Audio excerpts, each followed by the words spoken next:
So, iyon mga kapadyak at magpapalit tayo ng chain. Ayan, mamili ako ng chain. Tapos, naputulan ko na rin siya. Sinukat ko siya sa luma kong chain. Ayan.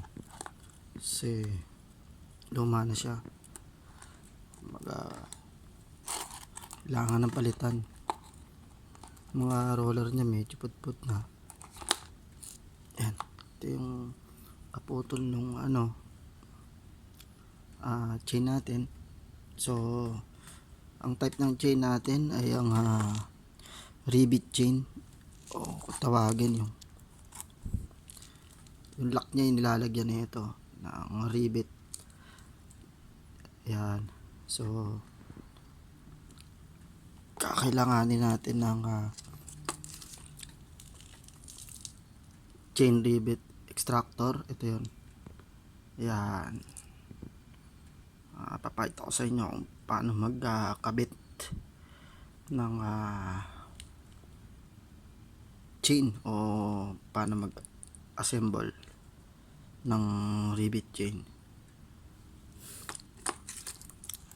Yan. So, ito bumili ako ng rivet kasi wala yung yung luma kong rivet na nakakabit dyan. So, ito yon. Nagbawas kasi tayo. Masyadong mahaba kasi. Kaya hindi na mapapakinabangan yung luma na tinanggal ko rito. So, kailangan ko bumili nito. Ito ay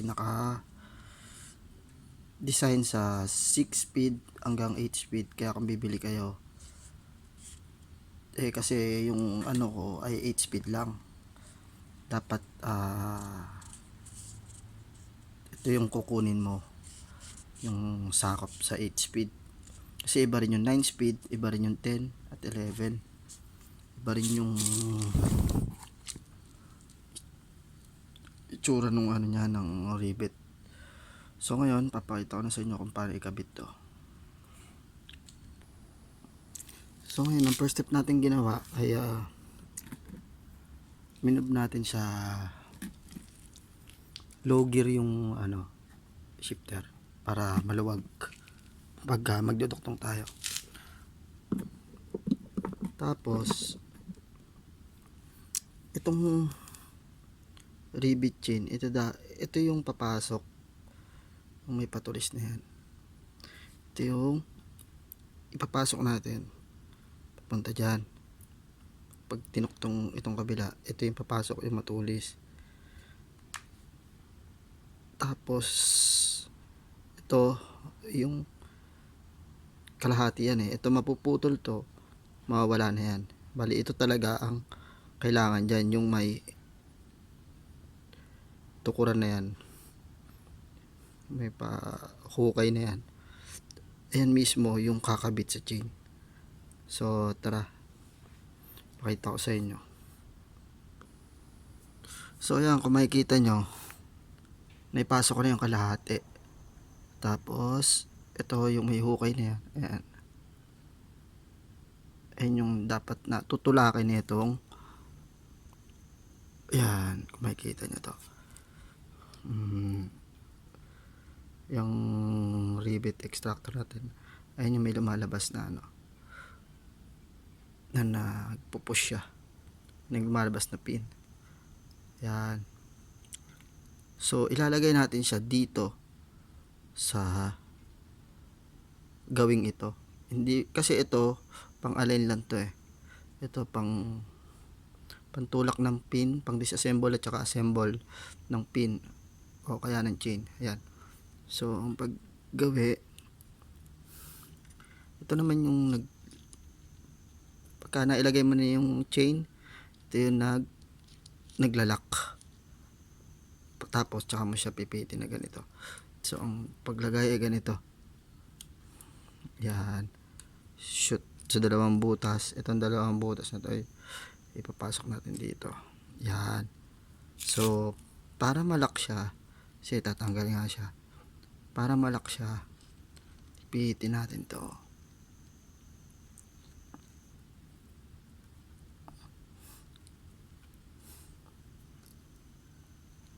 Yan.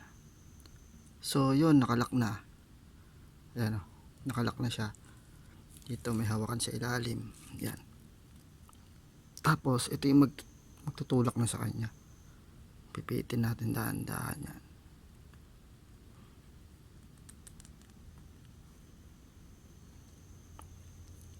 Siguro di niya mahigpit yung pagkakalak na ito. Yan.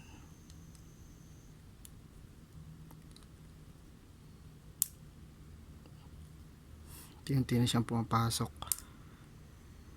Yan.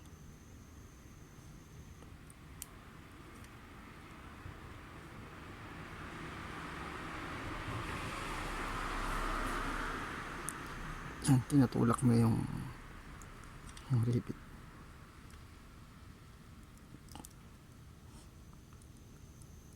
Yan. Hanggang dyan lang dapat siya.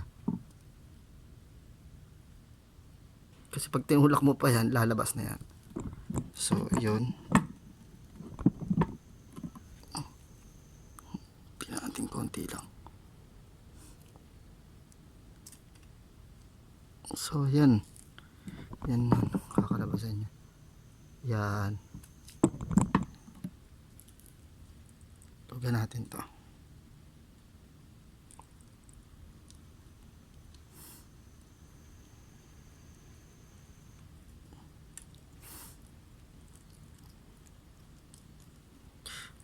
Para tanggalin naman yung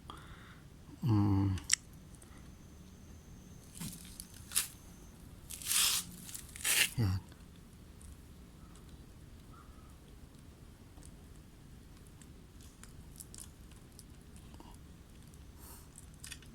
Yan. So, kung makikita nyo, ayan na siya.